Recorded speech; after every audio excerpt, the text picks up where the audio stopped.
donner. On démarre avec la une du quotidien de service public. Le soleil sur l'exploitation du pétrole et du gaz. Macky Sall veut mettre le Sénégal à l'abri des convulsions. Le Sénégal ne pouvait pas exercer son droit de préemption. C'était hors de portée, autant pour moi, du budget national. La loi sur le contenu local a retrouvé également dans les colonnes du Soleil ce matin. Le décret d'application sera pris sans délai. À la une du Soleil, toujours, Alfred Ndiaye, milieu de terrain des Lions. On n'est pas ici pour s'arrêter en 8e. Ce sont ses convictions, des convictions étalées donc dans les colonnes du quotidien Le Soleil. Et puis retenez également que la CAN, c'est fini pour Edouard Mendy qui s'est blessé. Sud Quotidien sur la gouvernance pétrolière et gazière du Sénégal. La profession de foi de Macky Sall, le chef de l'État qui a présidé justement ce forum hier. J'entends mettre notre pays à l'abri des convulsions symptomatiques de l'exploitation du pétrole. Ce sont les ambitions du chef de l'État. Il rajoute, j'ai toujours tenu dans les négociations des contrats que le gouvernement soit assisté d'avocats et de juristes spécialisés. Je veux un Sénégal prospère dans la paix et dans la sécurité.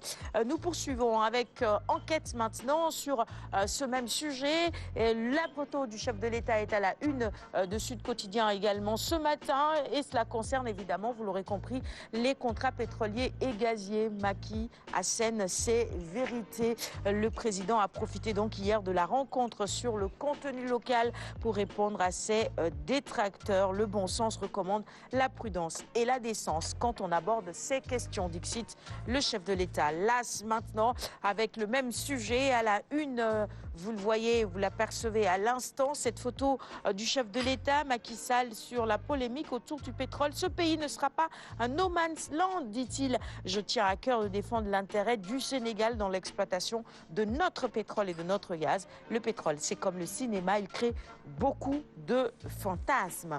Direct info sur la gestion du pétrole et du gaz. Le président Macky Sall entonne l'hymne de la transparence et rassure tout simplement. J'ai toujours tenu, dit-il, à ce que les négociations de contrats avec nos partenaires investisseurs soient assistées d'avocats et juristes spécialisés. C'est à la une de Direct Info de ce matin. Ma volonté est de mettre notre pays à l'abri de convulsions symptomatiques de l'exploitation du pétrole et du gaz. Je ne laisserai personne porter atteinte aux ressources vitales du pays. Et le chef de l'État de renchérir justement qu'il ouvre les portes de COS-Pétrogaz à l'opposition. Nous passons à la une du quotidien du groupe des médias. Il s'agit de la Tribune sur la gestion des hydrocarbures. Toujours le pétrole et le gaz. Les assurances de Macky Sall à lire ce matin également dans les colonnes de la Tribune. Je ne laisserai personne porter atteinte à l'intérêt des ressources naturelles, dit le chef de l'État. Ces propos sont repris à la une de la Tribune du jour. L'exploration et l'exploitation sont hors de portée du budget national. Les droits des investisseurs seront respectés, rassure Macky Sall. Et à la une de 24 heures Info, c'est le même débat qui revient. Macky rabroue l'opposition, débat sur le pétrole et le gaz. Soyons réalistes, dit-il. Ma volonté à travers des actes déjà posés et d'autres à venir est de mettre notre pays à l'abri de convulsions symptomatiques de l'exploitation du pétrole et du gaz dans certains pays développés ou en développement. Dakar Times, décidément, c'est le sujet que l'on retrouve à la une de tous les quotidiens de ce matin. La gestion, évidemment, du contenu local des ressources pétrolières et gazières. Les bonnes nouvelles de Macky Sall. Le chef de l'État a tenu un grand oral hier, mardi donc, autour du contenu local de la gestion des ressources gazières et pétrolières du Sénégal devant des experts, des représentants de la société civile, des sociétés pétrolières, des investisseurs entre autres. Et à cette occasion, le président a donné de bonnes nouvelles sur la gestion du contenu local. Le quotidien sur un tout autre sujet, cela concerne notre économie, la monnaie unique de la CEDEAO.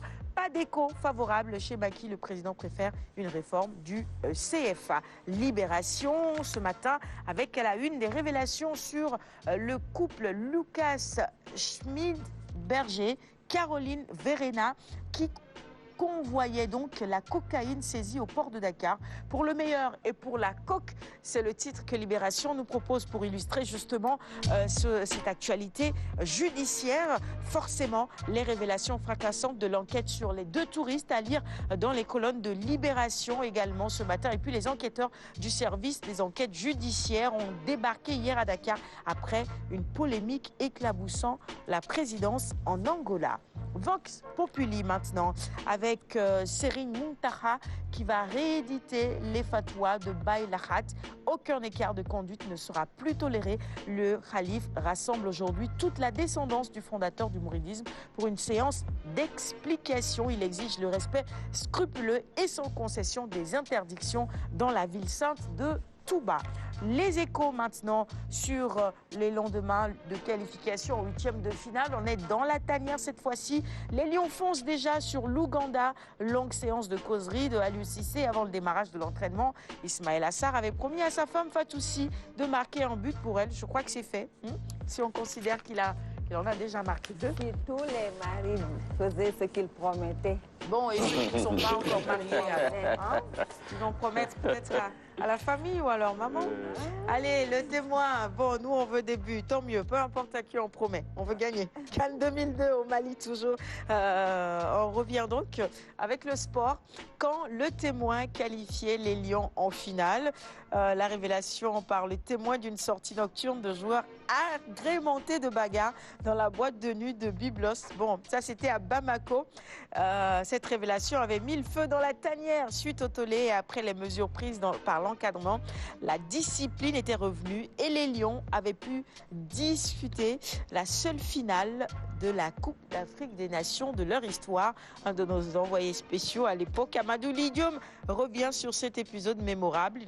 Il est donc journaliste au quotidien Le Témoin, vous l'aurez compris. Bon, si vous avez envie de replonger dans tout ça, je vous recommande de lire Le Témoin de ce matin. Mais bon, je crois qu'on est bien loin de tout ça. Hein.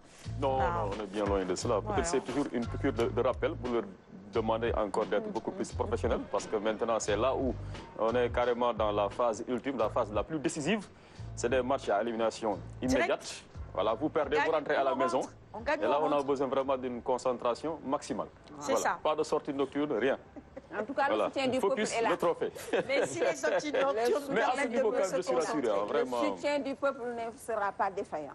Non, le peuple quand même vraiment s'est suffisamment sacrifié pour cette équipe nationale du Sénégal qui est dans les standings des meilleures équipes au monde, même si notre palmarès est presque vierge. Je crois que déjà hier j'ai vu une liste un peu des coachs les mieux rémunérés d'Afrique. Notre coach est quand même une figure en pole position pour un pays qui a un palmarès vierge. Notre équipe nationale voyage souvent en vol spécial. Elle loge dans les meilleurs hôtels du monde. Donc je pense que le peuple quand même s'est suffisamment sacrifié pour cette équipe et dire qu'il y a tellement de priorités dans ce pays. Donc je crois qu'ils seront vraiment suffisamment galvanisés pour savoir que tout ce qu'on leur demande, c'est de représenter dignement le drapeau. Maintenant, comme on dit dans le milieu de la lutte, on espère. L'espoir fait vivre, voilà. C'est ça. Allez, stade maintenant. Quotidien spécialisé en sport avec la CAN 2019 contre l'Ouganda vendredi. Les Lions face à l'équation du bloc bas. On va y arriver. Idrissa Ganagé, milieu de terrain, mon nouveau rôle dans l'équipe. Il revient justement sur ça. Et puis le Sénégal avait battu 1-0 l'Ouganda en 2014 sur un but de Sadio Mané à la 86e minute. Les autres chocs à retrouver également dans les colonnes de stade. On en reparlera tout à l'heure avec Tierno. Record, Kalidou Koulibaly est à la une avec Papaliou Ndiaye. Eh bien, ce sont nos 2 piliers. Maître Augustin Senghor également à retrouver dans les colonnes de Record ce matin. Et ce qu'il faut pour aller plus loin, il a la formule magique donc à lire dans Record de ce matin. La Copa América avec la demi-finale cette nuit. Le Chili pour une 3e finale de rang. Edouard Mendy est rentré. C'est dommage, on est triste pour lui. Il dit qu'il est bien arrivé en France. Ça, c'est quand même de bonnes nouvelles. On espère qu'il va se rétablir très vite. Et merci pour tout ce que tu as eu à faire pour cette équipe au cours de cette Coupe d'Afrique des Nations. Il était bien, Edouard Mendy. Allez, Sounoulam pour terminer la revue des titres face à face entre Messène et Modelo à la TFM. Une bataille rangée évitée de justesse, heureusement. Et puis à la une également, l'opération coup de poing entre Lac 2 et Boignan. Promesse d'une bagarre sans fin. L'opération coup de poing aura-t-elle lieu ou pas? La guerre des trois aura-t-elle lieu ou pas? Bah, on n'a pas encore la réponse. On attendra le jour du combat. Beaucoup de quotidiens ce matin. Hein. On va ouvrir les quotidiens du jour à notre invité de ce matin. Place tout de suite à la première chronique de ce matin. On enchaîne avec l'actualité de la CAN. Ouais. Tierno,